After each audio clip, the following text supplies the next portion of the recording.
When you're getting money, everything sunny, everything funny, everything lovely, everything yummy, sweet like honey. Instagram going dummy, bad bitches need plumbing. If you hating, let it go. If you get money, let it show. When you get Wine, what's down, baby? What's up? Because I can't do it. Not today. Let's practice one more time. You got it's wine. Wine. What's down? What's down, baby? baby? Okay, it's a little close. I did better that time. It's a little close. But hey, y'all, Sweet and Savory Sistas, we back. How y'all doing? Episode 4, right? Yes. Episode 4. 4. Oh my God, it's so exciting. Yes. So today we're going to be talking about how to start your business. Yes. We're going to be popping in a few stories about how we did it and giving you guys pointers on how you can do the same thing. Right. The process, I would say, it's not the easiest, but if you want it bad enough, it's not that hard either. You're going to do what you got to do. That's a good way to put it. That is a great way to put it. I like that. Yep. So, sis, you started your business when? What year? Cafe Bourbon Street, I think we started 2017. I think we probably started like working on it like 2016 as far as like paperwork wise, but like when we first opened, it was 2017. First open. Okay. So I know you were doing meal deliveries. Was the meal deliveries before or after the food truck? Oh yeah, no, that was way before. Wow. I was doing the meal deliveries first. Okay. And then I think like I can't remember how. Well, no, the lady was doing Markel's hair. Her name is Tam. Okay. And she put together like this. What she call it? I can't remember the name of the event that she put together, but The catering. Yeah, but it wasn't like catering at first. It was just kind of For like women. Yes, it's on the tip of my tongue. I can't think of it. Yeah, it was like. But anyway, so she put the event together. And after that, I started doing more catering because, like, you know, the people were there. They tasted my food. They really liked it. So, yeah, I mean, and then that's how we did the catering. Was always the name of the business Cafe Bourbon? No, I actually started out as my name, Master Chef JB. So I was just catering under that and doing my meal deliveries under that. Like I had a whole little logo made and stuff. It was Master Chef JB. I do remember that logo. Yep, I had little stickers and everything. Where did Cafe Bourbon Street come from? That's a good question. I mean, I think we were just starting to think about the business and what we wanted to do with the food truck and all that stuff. Because at first, it really started out as a beignet. No, well, before that, we really wanted to do just snow cones. Like snow beads. Like that was what we wanted to do at first. But then, I guess we was like, all right, well, let's do something else. And we was like, we're going to do a beignet truck. And then we were just like, well, hold up. If we're going to do a whole food truck, let's do everything. So we just kind of started thinking about, of course, we was going to do New Orleans cuisine. So somehow Cafe Bourbon Street came up. I can't remember the whole process, but I mean, me and Markel were going back and forth, and we landed on that. That's kind of crazy because I know looking back, and I do remember the old logo, and I do remember when you used to do that catering. Shout out to my brother Trey, he made my logo. Yeah, I do remember that, and that's crazy because I just remember you doing those caterings, and then all of a sudden it was Cafe Bourbon Street. Yeah, it wasn't like it was catering then food truck. It's crazy, man, like how just opportunities be coming up because like I said, I owe a lot to Tam, and I even told her that before. I'm like, man, because of you I am where I am today. Wow. I mean, of course, like as far as like starting out, because I was doing meal delivery, she didn't know me from nobody. You know what I'm saying? She just was doing Markel hair. What did she inspire? She really inspired catering more so than anything because, like I said, I was doing the little meal deliveries and she put together the event and was like, hey, you should come set up, give out a little food or whatever so people can, taste your food and stuff. So she had some of your food before? Yeah, no, that's what I'm saying. She didn't know me. Yeah, she didn't know me at all. She never had my food. I think it was just from Markel. He gonna hype me up, know. Girl, number one fan. Exactly. Yeah. So, she had me there. She loved the food. And I got my first catering gig from there. Yeah, that's so awesome. That's what's up. So you kind of talked about like the paperwork. So the first thing that you need to make sure you need to do when you're starting business, you need to create your LLC. So that's a part of the paperwork that you're talking about. True. Yeah. Now I know I don't know how it is here in Georgia because like we started the business in Florida, so I know like the first thing you really had to do was go ahead and register your name, like your DBA, of course. Like if you're doing business as we're Cafe Bourbon Street, we had to register that. And then you try to, get your EIN and then your LLC and stuff. I ain't gonna lie, it's complicated. Yeah, it is. But it's just like, you gotta get it done, Yeah.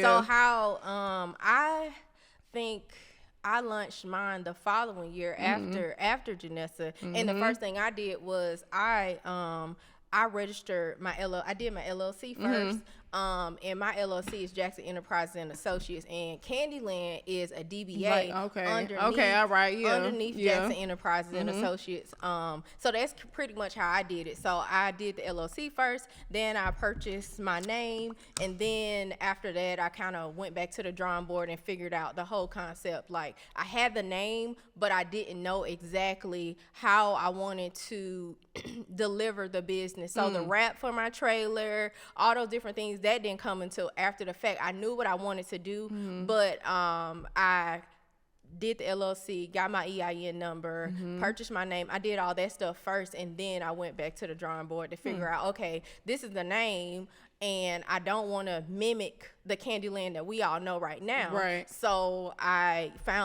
hunted for a good graphic designer, went through about 4, and then once I finally found him, us brainstorming together, we just kind of created a base, and then let the imaginations flow, searching through Google, and every time you turn around, Candyland had a new character on the wrap. It would have something different. Yeah, okay. Yeah, every time. But I love your rap. It was like a 4-month process. So that's a part of marketing. Yeah, so, created the name, and then I went straight into marketing after that. And once I did my marketing, then I started purchasing my equipment and stuff like that. So, what was the order that you guys went in? Oh, man, that's a good question. Honestly, Markel did a lot of the whole searching and really figuring out. I think after we really knew that we were going to do a food truck and it was gonna be Cafe Bourbon Street, man, he was doing Uber, and then he would come home and it's still 3-4 o'clock in the morning. He up on the computer, on the laptop, just searching up. Who to build the who to build the food truck, and how it's gonna get built, the way it should be laid out, and just mainly who gonna build it. You know what I'm saying? Because we know we didn't want to buy one that was already ready to go, because I mean, you want something custom to what you're going to be doing. You know what I'm saying? And you want quality. Exactly. So, and that was the main thing. So I think, I don't remember how he stumbled upon the dude who built the food truck, but somehow he found him, and we got him contracted out and all that stuff. Then after we got the food truck built, that's when we found our graphic designer to do the wrap and our logo and all that stuff. Then and a lot of things. One time I remember Markel saying, and which it makes a lot of sense, is that when it comes to your design and who's going to put it on your truck or whatever it is that you might be wrapping or whatever, it's not the same person. Some people think the person that's putting it on is the person that's going to design. No. And sometimes they do, but honestly, if you really want the job to get done well, you have to find you a graphic designer and then find you somebody to apply it wherever you need it to be. Right. You know what I'm saying? Because that's not their expertise. You want to always find somebody who has a specialized, you know what I'm saying, skill. And whatever it is that it might be. So and I agree with you, and we all have to credit Markel, because he is the reason why I found the person to build my truck, because I went through the same people. So all of those sleepless nights, him driving Uber, and his crazy stories from driving Uber. Man, oh my God, so many crazy stories. Yes, crazy stories, which motivated him to make this shit happen. Right. So with him being motivated, it's really just blessed the whole family. It so did. yes, we love Markel. Thank you, babe. We love you. But yeah, he is. He can see us. but yeah, so you know, we follow. That's the protocol that we follow. And in the midst of me getting my LLC, my truck was getting built. The guy who built our trailer, oh my God, he moved so fast. Man, what? He told you it was gonna take like, I think he said the maximum was like 6 weeks or something, or it might have been longer than that. But I remember he got ours done in like 4 weeks. We was like, oh shit, you done already? Yeah, right. I know. He told me that too. And then he was like, it's time to pay. I was like, shit. Like, goddamn, nigga, I thought you said 6 weeks. So I know for me, yeah, he built it super fast. Yeah, he did. And he did a really good job he too. Did an excellent job. Both of our food trucks are not like a lot of other food trucks that you see. They were built from the ground up, one.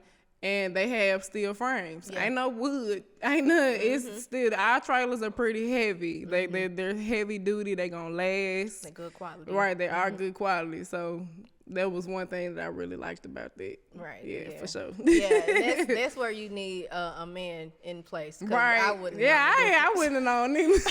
I wouldn't have known the difference. But yeah, quality is important because especially in the food truck business, we're doing a lot of driving and it's a lot of wear and tear. So, you know, like even the pipes that are inside of the trailer, they have to be a certain type of pipes. They have to be able to take a lot of motion, a lot of moving. The equipment that you put in the inside, people don't understand the importance of using commercial grade. You can't just use a regular refrigerator from in the house. No, ma'am. You have to use a commercial grade. And the reason why is because the durability, it needs to last. Exactly. So, you know, with me, I know we have been to festivals. How far have you guys traveled for a festival? Because I know I done did my share. Well, you know, we went to Jacksonville and we went to Panama. Right. From Orlando. Ooh, Lord, how many hours was Jacksonville to? Well, Panama. I know Panama was far. That was like maybe 6 hours. I think that's far. It was far with a trailer, and I mean, you know, when you're driving a trailer, you can't do nothing but like 60 miles an hour, and then on top of that, you're burning more gas because you got your truck in like this whole tow mode or whatever. So it's the transmission working harder and all that technical stuff. So we like stopping for gas every 2 hours or so it took so long to get there. So durability. Right, and that's not just for the trailer, your vehicle that's towing too. Because I know for me, you have to make sure you know the towing capacity of your vehicle to make sure that it can tow. To make sure it can tow. And even if it can meet the towing capacity, both of us, we have airlifts. Yep, we got airbags on our trucks because our trailer weighs like 8,000 pounds, I think. And mine is 35. Yeah, it weigh like 8,000 pounds. Our trailer is heavy as fuck. It is. Yeah, it is. Yeah. So like, and you got to think about. I know, like my trailer has the weight on it, but mine also. That's just the weight of the trailer itself. That's not including the generators in the inside. That's not including the refrigerator. You're right. You're right. So it's like you have to know the maximum amount of weight the trailer can hold, you know, when you're driving back and forth and you're putting your equipment in there too. So that's another thing to kind of keep in mind. Those tires they max out at a certain point. They do. So you can't just keep loading shit in there and thinking that, you know, it's just never going to give out. So you have to balance it. And I know one thing I do, I make sure that when I put things in the inside, I kind of barricade around my axles. Yes, that's another thing. I was just about to ask, like, have your axles snapped before? Girl, I did. I heard. Our axles snapped like in the middle. They went like I think it happened to both of them. I can't remember. I'm not really good with details on like stuff like that. But man, like so many different things that you go through. Like man, we done ran through tires. We done ran through an axle. Just. Yeah. The list goes on. Yeah, right. But that goes to like our next point on our list is quality. So we made sure that, Markel made sure that we purchased quality trailers.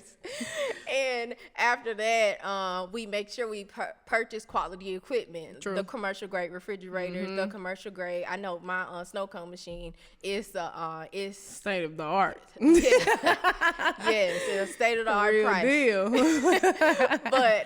but I'm glad that I chose really good quality because it shows in my customer satisfaction. They love the ice. They love how it melts in their mouth. Oh. But yeah, they love the product quality, and that's because of the quality of equipment that I chose. I just didn't buy anything. Right. I bought commercial grade. Yeah. And I did my research too to know that because Yes. I mean, right off the top of my head, I could have just been like, you know what, I can just use a regular refrigerator. But when you start digging, doing your research and educating yourself, you learn that it's better to, just get better quality because we think of long term, not short term. Exactly. We're trying to get this business going for years, not just, to get me through one season because you're going to spend that money again and again. So just pay for it up front. Exactly. Spend your money at the beginning. Yeah. Go ahead and just spend it. And no, you ain't gotta pay for it no more. Right. That's the best way to do it. Yes. Even with tires, like oh my goodness, we didn't realize, because I don't know if it might not be the same for you because your trailer's not as heavy, but man, you have to have some like top-notch grade tires, bro. Like the shit. For the amount of weight that it's man, carrying. how many times we like had a blowout on the interstate or just a tire bust on the way to an event, or oh my God, I can't even remember how many times, you know what I'm saying? But we ended up finding out the like exact number on the tire that you're supposed to have and all this stuff. So thank God for that. We learned the hard way, but ain't nothing better than bought sense. Ain't nothing better than bought sense. So now we know what tires to get, and we keep them on. Like we got some now that we just got to live. We don't need them, but we got them just in case. To have a spare. Yeah, always. Yeah, so all of that goes. So okay, we talked about spending the money and making sure you purchase. That does not alleviate you from fuck ups, because it's still gonna happen. Oh yeah, shit happens. Just like she was just saying, they had Shit a blowout. happens. I know for me, I had a tire. I think my wheel bearings got too hot, and one of my tires completely just rolled off into the grass. My God. But thankfully, I have double axles. So with me having double axles on my trailer, when the tire came off, I was still able to finish my event that I had that day, and then I had another one later on that day, and I was able to make it to that event too. So I didn't when I purchased the trailer, I didn't know that the importance of double axles, but when the shit hit the fan, I understood that, okay, me having double axles was a really good idea because I didn't miss any money because of the tire coming off. So now I know that I have to, check my wheel bearings, and it's something else that I can't quite remember. Something I have to lube up in the tire. Yeah, that's what it is, the bearings. Okay, because we have to do the same have thing. To be lubed. Yeah, they do. I think every 4 months. Yeah, that has to be done to make sure that doesn't happen again. So you live and you learn. Right. So I think after that, I ended up, they couldn't find, when my tire fell off, they couldn't find an identical tire to the tires that I had. We had the same problem. They couldn't find identical tires, and I had a huge ass festival that was in like 2 days after that. So I had to go ahead and like just slide the credit card, my debit card over. Man. Girl, just go ahead and charge that Go grand. ahead. My feelings was hurt because I had to get all new wheel bearings and I had to get all new tires. But I'm glad that I did because I found out the tires that I had initially, they didn't have the wire coils going through, and that slows down the blowout process. Sense. Yeah. I'm telling you. So I learned that. So I'm glad. And then I did what I did end up doing. I went back and I purchased spares too. So just in case something does come out, something does happen, it can be easily fixed because I have my spare tires. So quality is everything. You can buy that cheap shit to start out if you want to. I don't advise it at all. No. You gotta, in order to make money, you gotta spend money. Right. That's one thing you can't never skip over that. Like you can't never try to I'm gonna get the little cheap shit. Nah, cause you gonna pay for it in the long run. You might as well go and spend that up front. Right. That way you done with it. Right. You know what I'm saying? Because if I wouldn't have, I think that day I had 2 events. I had what was it, a field day at elementary school, and the elementary school and the middle school was right next to each other, and they were like, well, since you're here, can we just bring the kids from other school? I'm just like, sure. So right, this is a school full of kids. Yeah, right. A school full of kids. And then the next thing was on Wind Down Wednesday, and we always do good at those. So it was like, if I wouldn't have had double axles, or if I wouldn't have had the quality, I would have missed out on. And that was one of the main reasons why we got trailers. Because if you got a truck, your transmission go out, or whatever, something wrong with the engine, anything, it's over. You gotta take it to the shop. Right. So that's one of the main reasons why we decided to get trailers, because it's like, all you gotta do is hitch this motherfucker up, and you out of there. As long as you got a truck to pull it, you good. Right. You know what I'm saying? So like you said, you just want to always, you make sure you ain't missing out on no money. Right. So. Exactly. And I mean, because we didn't heard it hurts my feelings when we go to festivals and we packing up to leave, and you hear somebody's ignition stalling out. I'm like, oh, you be like, oh man, I feel so bad for them. But we have seen it happen. Right. I know one truck in particular. Lord, I hope they got another truck. But we did like 3 events. Who you talking about. We did 3 events together, and every time I turn around, it just wasn't going. And everybody packing up to leave, and they still there trying to figure it out. They should have spent that money up front. Yeah, right. Or you got to understand that too when you buy used.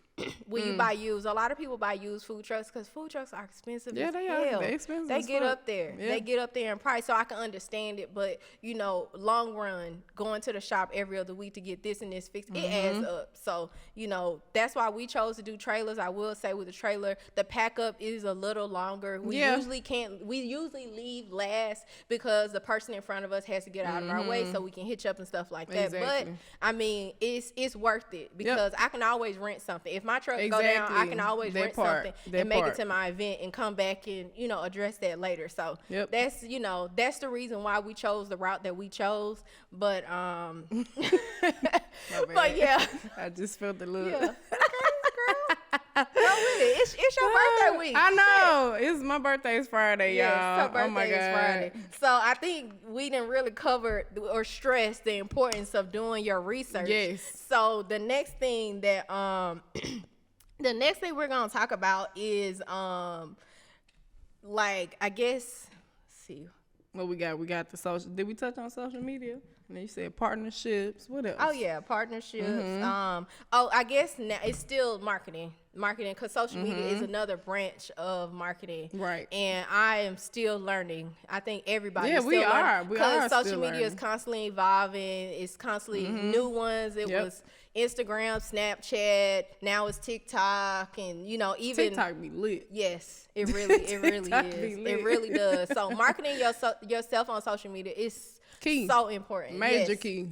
It is. Major key. Right. Because without social media, like if you're with us being food trucks, we're not like a McDonald's or Burger King or whoever where they constantly in your face. You driving by some McDonald's here, you drive down a couple more blocks, they go another one. You know what I'm saying? So it's just like with social media, you're able to be in their face all the time. You always got to stay top of mind. You can't just be on there, oh, you post here, and then you might wait next week and you post again. Especially with the way the algorithm is now, like it's not chronological and stuff anymore. So you have to stay in their face. You do. And what you said when we got here, she scrolled on her timeline. We was right there, Cafe Bourbon Street. Every time. Yeah, you got to, because if not, people attention spans are so low now. It's so much stuff going on and stuff like that. You have to stay in their face. Right, you do. Yes. You do. And that's the only way to do it is with social media, because people got their phones in their hands all the time. Right. So I know even for me, people ask me at the trailer now, do you have a business card? Take a picture. I have my name, my booking information, all of it is on the truck. I don't do business card. I honestly feel like they're a waste of money. They are. I do, because I know a lot of times when I get a business card, I don't necessarily just keep it. If it's something that I really do need, of course I'm like, all right, or I'll go ahead and take a picture of it, because I know I'm gonna lose it. You know what I'm saying? So you might as well just snap a picture. That's why I tell people, take the picture, follow me on social media. Go ahead and send me a DM, and that's like my plug to continuously follow up with them and stuff like that. Exactly. So yeah, I honestly, I didn't purchase any business cards this year. I have a few of them left, but I don't think we probably won't do it either. Yeah. I mean, it's some older people that ask for them or whatever, right. but I have a few. Yeah. But I'm sorry, I do kind of, with people, I kind of look at them and read them, be like, they're gonna throw this card in the trash.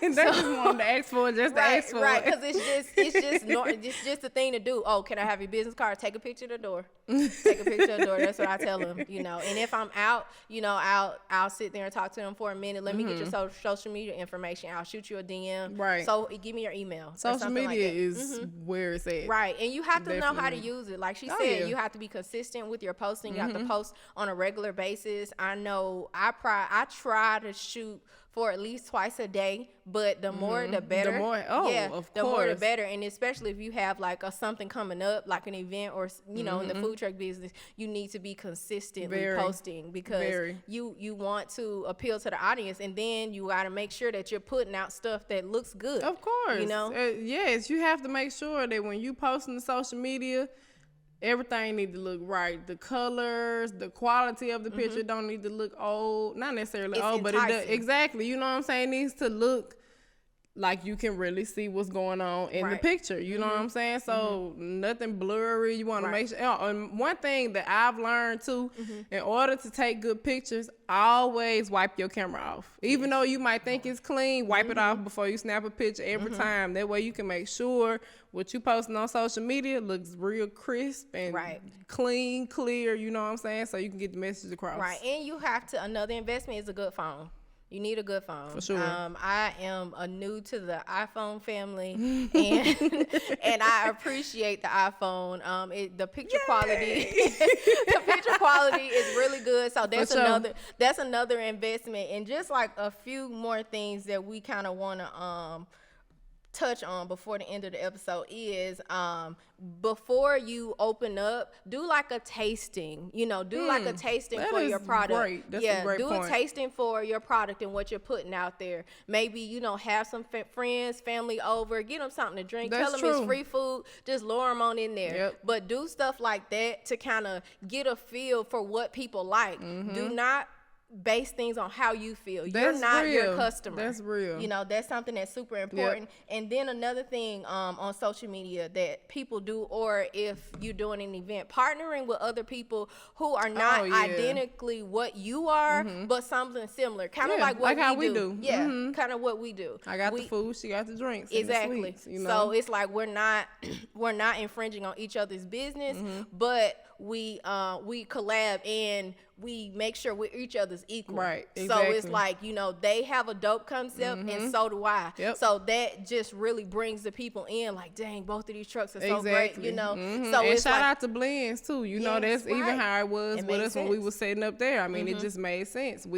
They were from New Orleans as well. They had the snow cones and the drinks and stuff, and we was the food. So partnerships, that's a really good point. Right. And I know a few other partnerships that I've done, like I have a chiropractic office that's in Camp Creek. I can't think of their names right now, but they'll do like ladies' night. And I'll just do like a table setup, and it'll just be a sign-up sheet for like Candyland. I'll be giving out free suckers. But ladies' night, most of the time, that means that these are women with children and they need a break. Right. So this is ladies' right.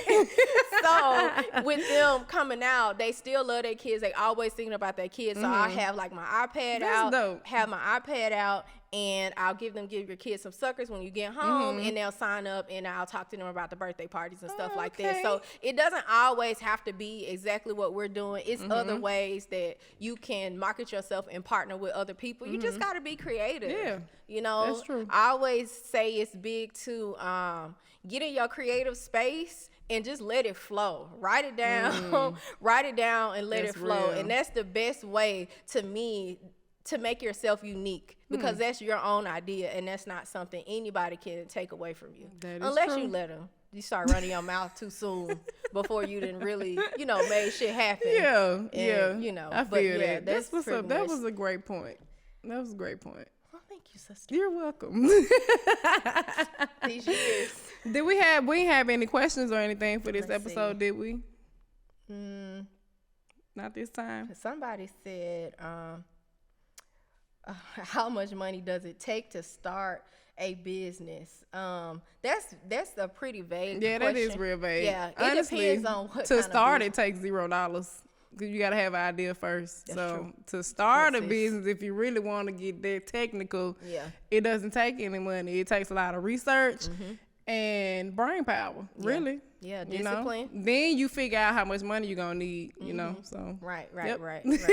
Yeah, and some decent credit. You gotta have some good credit, Right. Because you don't spend all your money. Exactly. Okay? Nah, don't do that. Don't spend all your money. So yeah, but y'all, so we have kind of given you guys more backstories on us, along with some pointers of what you need to do to start your Yes. business. Business entrepreneurship is awesome. It you is. know? It's amazing. I love it. Like we said, it's not for everybody, but it's something we strongly suggest because these jobs, they will let you go Yep.